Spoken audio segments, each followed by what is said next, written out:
हरे कृष्णा। आप सभी का आज का दिन मंगलमय हो, इसी कामना के साथ हम शुरू करते हैं आज का अध्याय। ये अध्याय तीसरा है जो कि माघ मास महात्म्य का है।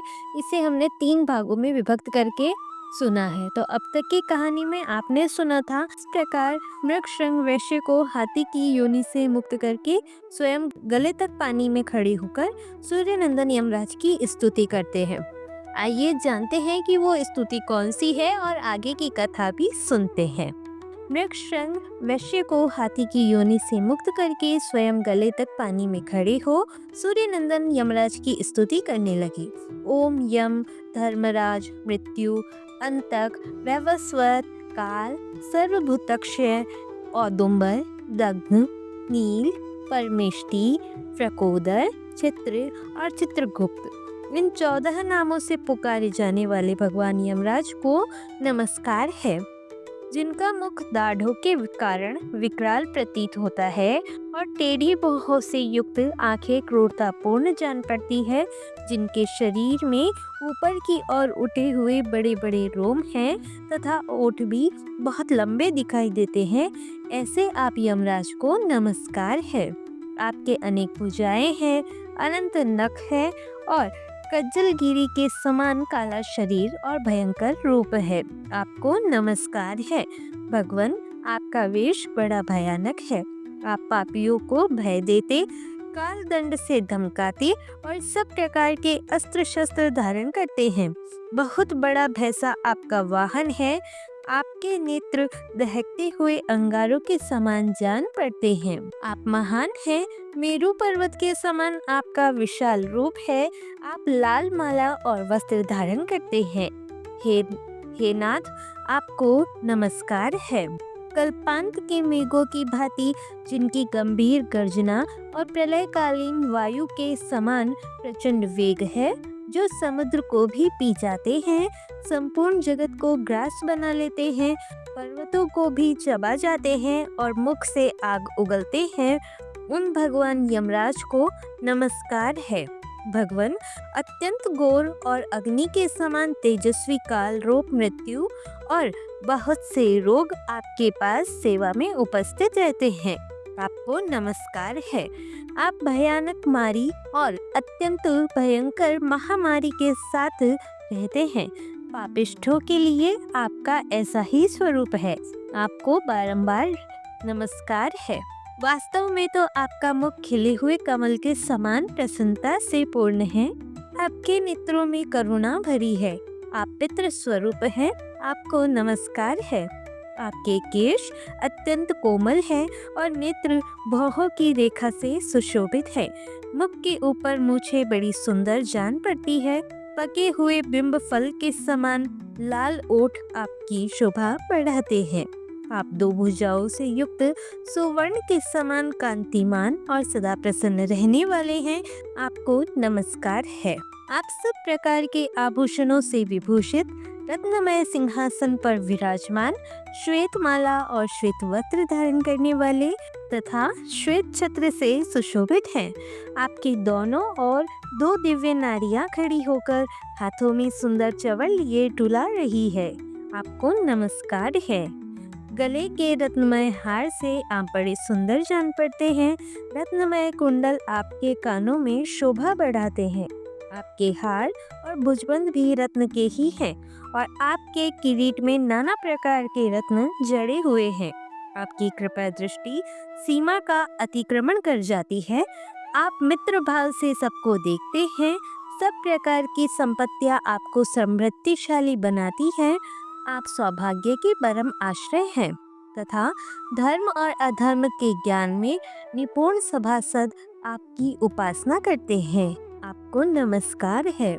संयमनीपुरी की सभा में शुभ्र रूप वाले धर्म, शुभ लक्षण सत्य, चंद्रमा के समान मनोहर रूपधारी शम, दूध के समान उज्जवल दम तथा वर्णाश्रम जनित विशुद्ध आचार करके पास मूर्तिमान होकर सेवा में उपस्थित रहते हैं। आपको नमस्कार है। आप साधुओं पर सदा स्नेह रखते, वाणी से उनमें प्राणों का संचार करते, वचनों से संतोष देते और गुणों से उन्हें सर्वस्व समर्पण करते हैं।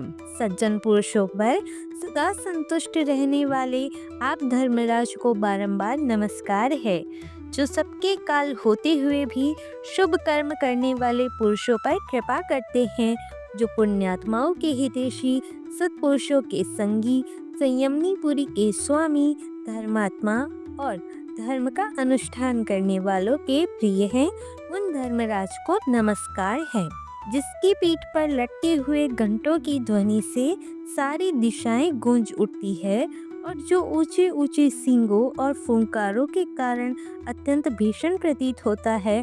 ऐसे महान भैंसे पर जो विराजमान रहते हैं तथा जिनकी 8 बड़ी बड़ी भुजाएं क्रमशः नाराज, शक्ति, मूसल, खड्ग, गदा, त्रिशूल, पाश और अंकुश से सुशोभित है, उन भगवान यमराज को नमस्कार है, जो 14 सत्पुरुषों के साथ बैठकर जीवों के शुभाशुभ कर्मों का भलीभांति विचार करते हैं, साक्षियों द्वारा अनुमोदन कराकर उन्हें दंड देते हैं तथा संपूर्ण विश्व को शांत रखते हैं।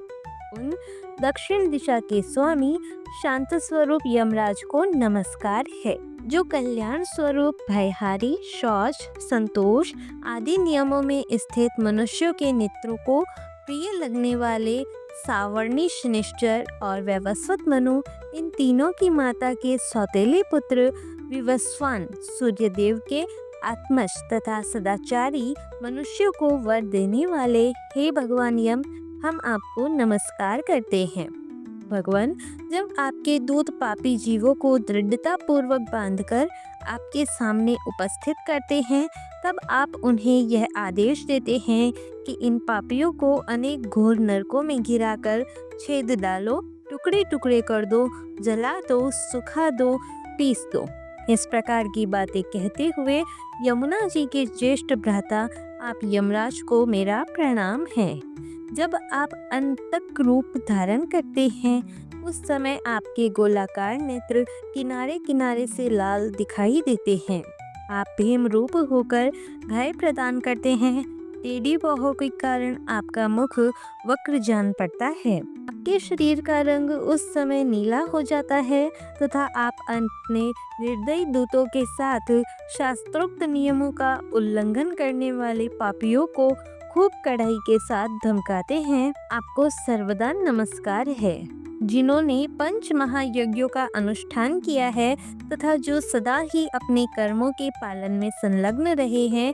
ऐसे लोगों को दूर से ही विमान पर आते देख आप दोनों हाथ जोड़े आगे बढ़कर उनका स्वागत करते हैं। आपके नेत्र कमल के समान विशाल हैं तथा आप माता संज्ञा के सुयोग्य पुत्र हैं।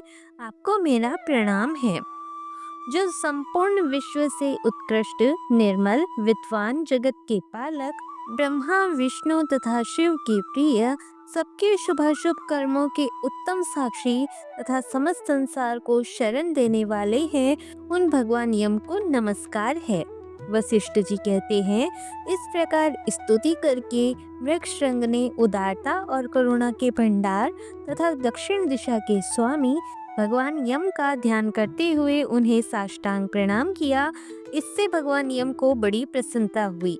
वे महान तेजस्वी रूप धारण किए मुनि के सामने प्रकट हुए। उस समय उनका मुख कमल प्रसन्नता से खिला हुआ था और किरीट, हार, केयूर तथा मणिमय कुंडल धारण करने वाले अनेक सेवक चारों ओर से उनकी सेवा में उपस्थित थे। यमराज ने कहा, मुने, मैं तुम्हारे इस स्तोत्र से बहुत संतुष्ट हूँ और तुम्हें वर देने के लिए यहाँ आया हूँ। तुम मुझसे मनोवांछित वर मांगो, मैं तुम्हें अभिष्ट वस्तु प्रदान करूँगा। उनकी बात सुनकर मुनीश्वर मृगशृंग उठकर खड़े हो गए। यमराज को सामने उपस्थित देख उन्हें बड़ा विस्मय हुआ। उनके नेत्र प्रसन्नता से खिल उठे। कृतांत को पाकर उन्होंने अपने को सफल मनोरथ समझा और हाथ जोड़कर कहा, भगवान, इन कन्याओं को प्राणदान दीजिए। मैं आपसे बारंबार यही याचना करता हूँ। मुनि का कथन सुनकर धर्मराज ने अदृश्य रूप से उन ब्राह्मण कन्याओं को उनके शरीर में भेज दिया। फिर तो सोकर उठे हुए की भांति वे कन्याएं उठ खड़ी हुई अपनी बालिकाओं को सचेत होते देख या माताओं को बड़ा हर्ष हुआ। कन्याएं पहले की ही भांति अपना अपना वस्त्र पहनकर माताओं को बुला उनके साथ अपने घर गई। वशिष्ठ जी कहते हैं, इस प्रकार विप्रवर नृशंस को वरदान दे यम देवता अपने पार्षदों के साथ अंतर्ध्यान हो गए। इधर ब्राह्मण भी यमराज से वर पाकर बड़ी प्रसन्नता के साथ अपने आश्रम को लौटे। जो मानव प्रतिदिन यमराज की इस स्तुति का पाठ करेगा उसे कभी यम यातना नहीं भोगनी पड़ेगी। उसके ऊपर यमराज प्रसन्न होंगे, उसकी संतति का कभी अब मृत्यु से पराभव न होगी। उसे इस लोक और परलोक में भी लक्ष्मी जी की प्राप्ति होगी तथा कभी रोगों का शिकार नहीं